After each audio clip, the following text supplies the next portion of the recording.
Welcome to the Coaching Crew Show, and today we're going to preview the Sun Belt Championship and what might be one of the more exciting games of the weekend. There's 10 real games this weekend. I'm sorry, there's just is. Each of the 10 conference championships. And inside of them, some of them are just going to be less intriguing because they have less impact. You can argue the Sun Belt doesn't have as big of impact, but it doesn't mean it's not going to be an awesome game previewed. So we're going to preview that, and we're going to go into the numbers in a minute. But first, if we want, let's ask the coach real quick himself of Coastal Carolina, Jamie Chadwell, who he thinks has the advantage for this weekend's game. Next question comes from Charlie Krause. If there's a team out there receiving less national respect than you guys, it's Louisiana. You've already beaten them once. They have had an extra week to prepare. Do you see one team having an advantage going into this matchup? Yes, them. So, Charlie, them. So they're fresh, they're rested. They didn't have to play last week. They sat around. I have my own rating system, and I'm not going to lie. I get it from my paid subscription with PFF. And so I use theirs for starters, and then from there I evolve it into my own rating system. So that's what you're about to see is my rating systems per team's positions. And we're going to go through each position. So I'm going to talk about the position ratings, and then from there say who has the advantages, but I'm also going to share out who I think are the hidden stars of the game. And what I mean by hidden stars of the game is players who are going to play a bigger factor. Their rating says they are here, but if they play to here, that's going to be the difference in the game. And I've got 4 stars, 2 on each side, that I'm going to share out with you as well. That might be who I think will have impact the most on Saturday's championship game. So let's start by looking and comparing the positions. With the quarterback position, as good as Levi Lewis is, Grayson McCall's statistics simply just are better, higher rated. The surprising might be the running back position, where a lot of people thought that with the three-headed beast that is Coastal's running back core could be the higher rated running backs of the weekend, but it's in essence, it's Louisiana's running backs. Coastal has the leading rusher in the Sun Belt, but Elijah Mitchell and Trey Regis both are top 5 backs as well. So combined, they actually have more yardage, which probably gives them the higher of the 2 ratings. Wide receivers, pretty split, but it probably comes down to just Javon Hiley being a little bit better than anybody else on the field at that position.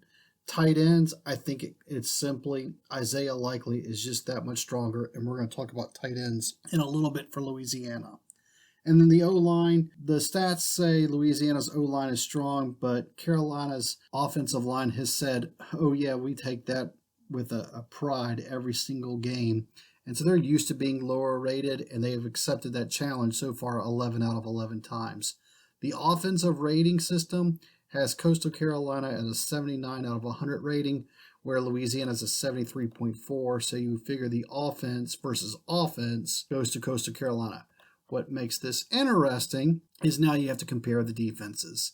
And the defensive line of Louisiana is in theory stronger than that of Coastal Carolina's. Both of them have a nasty defensive lineman. Zion Hill for their Cajuns and Teron Jackson for Coastal Carolina. Both are going to be studs, and we're going to talk about one of the reasons there as well later. Linebacker cores, as far as the rating system goes, says that these are the weaker spots. I'd beg to differ on both teams, but we'll go with what it says.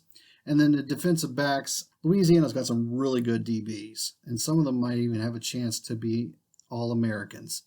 And then DeJordan Strong leads the way for Coastal Carolina. So defensively, it's a little bit in favor of the Ragin Cajuns. Here is who I think is going to be the hidden stars of the game.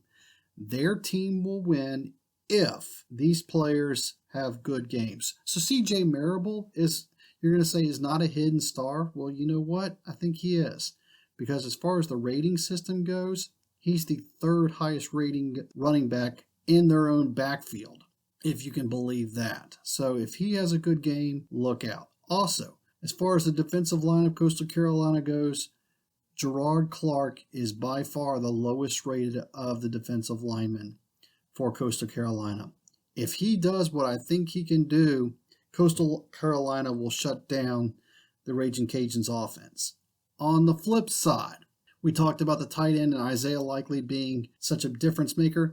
Now, the different styles of offense are different styles of offense, but if Lumpkin can have 50 or 60 yards receiving off of about 3 or 4 passes, that's going to make a big gap difference. And that could go way into the favor of Louisiana.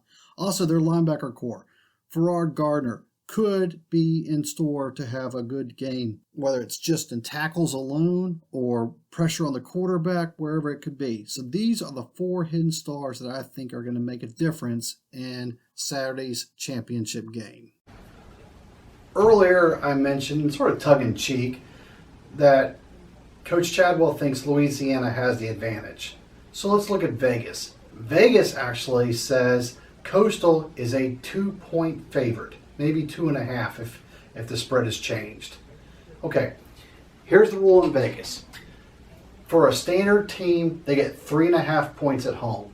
So that right there already says that on a neutral field, which they're playing at Coastal, I don't think any students are going to be there, but they're still physically at Coastal Carolina.